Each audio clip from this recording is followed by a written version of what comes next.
India versus Sri Lanka প্রথম test ম্যাচের জন্য টিম ইন্ডিয়ার শক্তিশালী প্লেইং ইলেভেন কেমন হতে পারে এই ভিডিওতে তোমাদেরকে জানাবো। সরফরাজ খান, আকিব নাবি এরা কি প্লেইং ইলেভেনে জায়গা পাবে? কেমন হতে চলেছে ভারতের প্লেইং ইলেভেন প্রথম ম্যাচের জন্য এই ভিডিওতে সব কিছু নিয়ে আলোচনা করবো, তো ভিডিওকে লাস্ট অবধি দেখতে থাকো। ইন্ডিয়া ভার্সেস শ্রীলঙ্কা 2 ম্যাচের টেস্ট সিরিজ 15ই আগস্ট থেকেই শুরু হতে যাচ্ছে এবং 15ই আগস্ট অনেক সুন্দর একটা দিন টিম ইন্ডিয়ার জন্য এবং পুরো ভারতবাসীর জন্য। কেননা 1947 সালে 15ই আগস্ট আমাদের ভারত দেশ স্বাধীন হয়েছিল এবং 15 আগস্টই খেলা আছে, অনেক বড় খুশির দিনে খেলা আছে এবং আমাদের টিম ইন্ডিয়া সেই দিনই খেলতে চলেছে। এবং এর আগে একটা প্র্যাকটিস ম্যাচও হলো 7 তারিখ থেকে নিয়ে 9 তারিখ অবধি প্র্যাকটিস ম্যাচ চললো এবং টিম ইন্ডিয়া প্র্যাকটিস ম্যাচ জিতে গিয়েছে, শ্রীলঙ্কাকে হারিয়ে দিয়েছে এবং সেই টেস্ট ম্যাচটাতে অনেক কিছুই বোঝা গিয়েছে কি প্লেইং ইলেভেনে কারা কারা থাকতে পারে বন্ধুরা। তো ভারতের প্লেইং ইলেভেন কেমন হতে পারে চলো এক এক করে তোমাদেরকে জানিয়ে দিচ্ছে। কেএল রাহুল আর এসএসবি জয়সওয়াল ওপেন করবে ভারতের দল থেকে। এই দুজনই টেস্ট ক্রিকেটে ওপেন করে আসছে অনেক দিন থেকে, তো এই দুজনই ভারতের দল থেকে ওপেন করবে। ওপেনিংয়ে কোনো পরিবর্তন টিম ইন্ডিয়া করবে না, এই দুজন কি দেখা যাবে ওপেনিংয়ে বন্ধুরা। 3 নম্বরে দেবদত্ত পাডিক্কালকে সুযোগ দিতে পারে টিম ইন্ডিয়া, কেননা সাই সুদর্শন 3 নম্বরে খেলছিল এবং সাই সুদর্শন রুলড আউট হয়ে গিয়েছে চোটের জন্য এবং সাই সুদর্শনের পরিবর্তে সরফরাজ খান রিপ্লেসমেন্ট প্লেয়ার হিসেবে এসেছে। কিন্তু আমার মনে হয় না কি সরফরাজ খানকে এই 3 নম্বরের পজিশনে সুযোগ দিতে পারে। সরফরাজ খানকে অন্য একটা পজিশনে হয়তো টিম ইন্ডিয়া সুযোগ দিতে পারে, কিন্তু 3 নম্বর পজিশনে আমার মনে হয় না কি সুযোগ দেবে, কেননা প্র্যাকটিস যে ম্যাচটা হলো সেই ম্যাচটাতে দেবদত্ত পাডিক্কাল 3 নম্বরে ব্যাটিং করেছিল এবং দেবদত্ত পাডিক্কাল সেঞ্চুরি করে ফেলেছিল বন্ধুরা, 140-এর ওপরে রান করে ফেলেছিল। এবং তো তাই জন্যই আমার মনে হয় এত সুন্দর খেলার জন্য, এত সুন্দর সেঞ্চুরি করার জন্যই আমার মনে হয় 3 নম্বরের পজিশনটা দেবদত্ত পাডিক্কাল কি টিম ইন্ডিয়া দিতে পারে।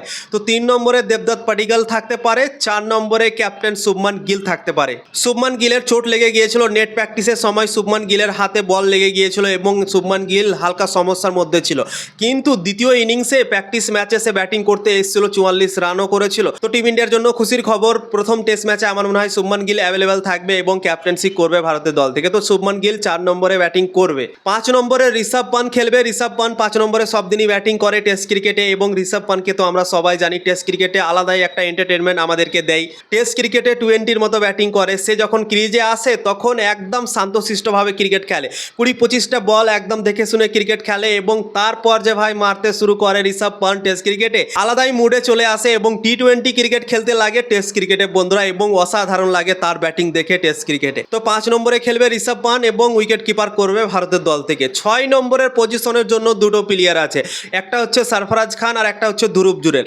এই দুজনের মধ্যেই একজনকে টিম ইন্ডিয়া সুযোগ দিতে পারে। সব থেকে বেশি চান্স আছে ধ্রুব জুরেলের, কেননা ধ্রুব জুরেল আগে থেকে টিম ইন্ডিয়ার দলে আছে এবং সরফরাজ খান রিপ্লেসমেন্ট প্লেয়ার হিসেবে এসেছে বন্ধুরা। তো সরফরাজ খান নো ডাউট অসাধারণ একটা প্লেয়ার, তাবড়তোড় ক্রিকেট খেলে, টেস্ট ক্রিকেটে বড় বড় ইনিংস খেলে, কিন্তু 6 নম্বর পজিশনের জন্য সরফরাজ খানকে আমার মনে হয় না কি টিম ইন্ডিয়া সুযোগ দিতে পারে প্রথম টেস্ট ম্যাচে।